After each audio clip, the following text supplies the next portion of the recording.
कुरुक्षेत्र की रणभूमि पर युद्ध का नाद गूंज रहा था। धूल से ढकी धरती हजारों सेनाओं के रथों और पैरों की धमक से थरथरा रही थी। सूर्य अपनी लालिमा से रणभूमि को एक अद्भुत लेकिन भयावह छटा से रंग रहा था। हर योद्धा अपने मन में विजय की आशा लेकर खड़ा था, लेकिन अर्जुन के मन में शांति नहीं थी। अर्जुन पांडवों के महान धनुर्धर अपने रथ पर बैठे थे। उनके सामने था एक ऐसा युद्ध जिसमें उनके अपने ही लोग शामिल थे।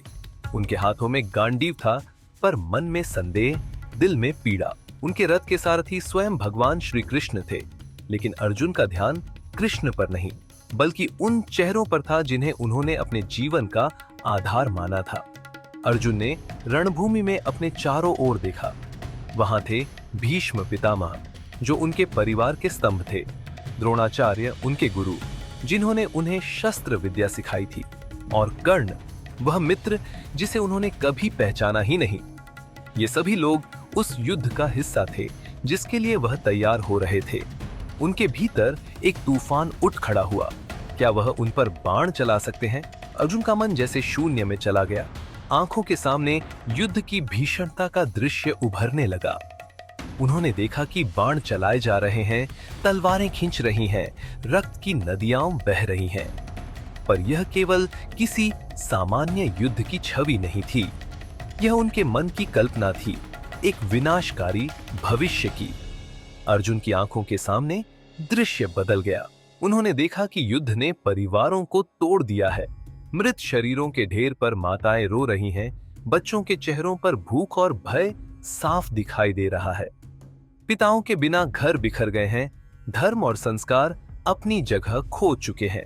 समाज की नींव, परिवार और परंपरा खंड खंड हो चुकी थी। अर्जुन का मन अंदर से टूट गया।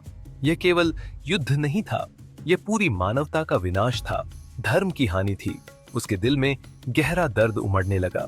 उन्होंने देखा कि यह युद्ध केवल एक जीत हार का प्रश्न नहीं है, यह एक पीढ़ी के विनाश की शुरुआत है। वह सोचने लगे, क्या यही धर्म है? क्या इसी के लिए उन्होंने अपने जीवन का यह महत्वपूर्ण निर्णय लिया था? अर्जुन की आंखों से आंसू बहने लगे। उनकी दृष्टि धुंधली हो गई और वह गांडीव को एक तरफ रखकर कृष्ण की ओर मुड़े। कृष्ण, मैं क्या करूं? यह युद्ध मेरे अपने लोगों के खिलाफ है। मैं कैसे इन पर बाण चला सकता हूं? अगर यह युद्ध जीतकर मुझे पूरी पृथ्वी भी मिल जाए, तो क्या इसका मूल्य मेरे अपनों का खून होगा? अर्जुन का हृदय भारी था और उनकी आवाज में करुणा थी। उनके सामने विनाश की उस झलक ने उनके आत्मविश्वास को चकनाचूर कर दिया था।